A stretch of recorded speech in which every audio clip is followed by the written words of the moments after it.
Well, Prof, having listened to him, did you get the impression that the police really, and perhaps alongside the STF, one, are working together, and does that engender confidence on the part of the people?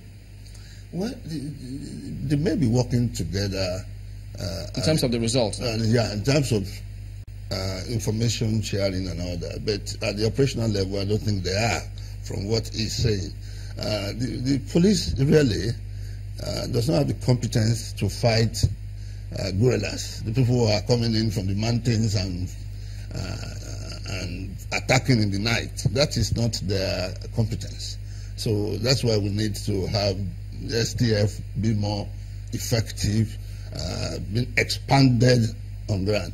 Fortunately, one of the things that he said that was interesting was that he was able to isolate the volatile area, some local government that is notorious for the activities of the... So if once you have done that, you should be able to go beyond that and gather more information about these attackers and arrest them. Because that doesn't seem to be the case. Now, he is not able to tell us. Yes. He says, yes, he knows they're Nigerians, yes, but he's not able to get information, yes, as to where did they get their guns, are they being sponsored? Yes. That hasn't come through yet. Yes, well, it may know or may not know, and but maybe not willing not to to divulge it publicly yet, but I'm not, it does not give me confidence from the way he talked that these things have been properly addressed. I have a feeling that this is a case for military/stroke intelligence involvement. Because yes, because the police does not seem to, particularly when you're talking of the police at the state level, the capacity is limited, the resources are limited, the logistics, if you go there, maybe they have one or two rickety Hilux vehicles and so on, not well funded for petrol and all that. This is clearly a challenge, but do you get that impression that, well, number one, have they been infiltrated, the pastoralists or the herdsmen now, by foreign elements? Yes. What kind of strategy are we adopting? How should the people respond to it? Because if you have the police, you have the STF, who knows what else they have. Who should the people or the vigilantes, how are they coordinated? Yeah.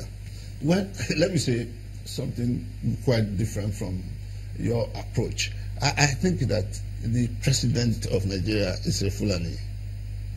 There is a Bia Tiala, of which I understand is a patron. If Fulani boys are shooting at other people, is it impossible for the president to call them to order? Do you imagine that the president of Nigeria cannot get them, cannot get to know them? Jonathan got to know the militants. They work with the militants. Yadwa worked with militants and resolved the problem.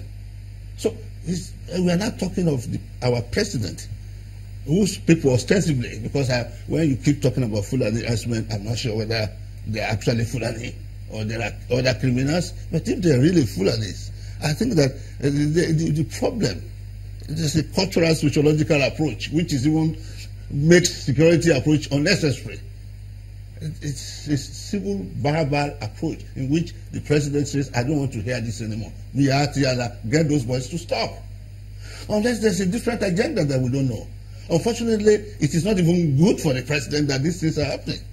Because once you begin to talk about Fulani herdsmen and you alienate Benue, alienate Plateau, alienate Taraba, and the president that wants to go for election, I understand that the Plateau people did not show up to give him the normal enthusiastic welcome that they would normally give a president. That's a signal to him that this thing can backfire on you.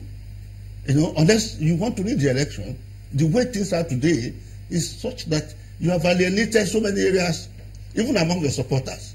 When Autumn talks about wanting to leave the APC, Benue is a marginal APC state.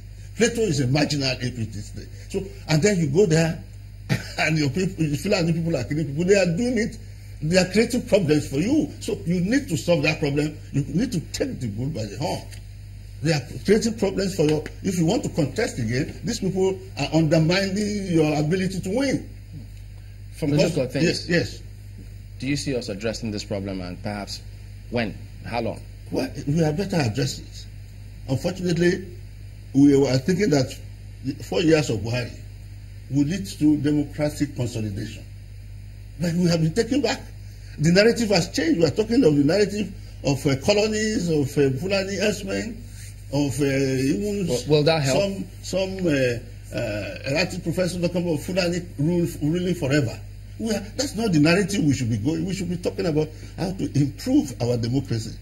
But where are we today? We are not even talking about democratic reform.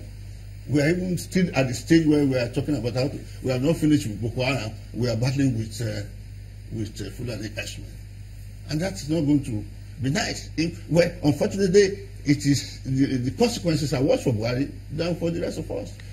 Well, I'm glad that point. Professor Femi Otubanjo is a public policy analyst. Thank you for coming on this morning. Yes. We'll be back in a moment. I'll focus our attention on some other important matter as it is out there. In just a moment, don't go away.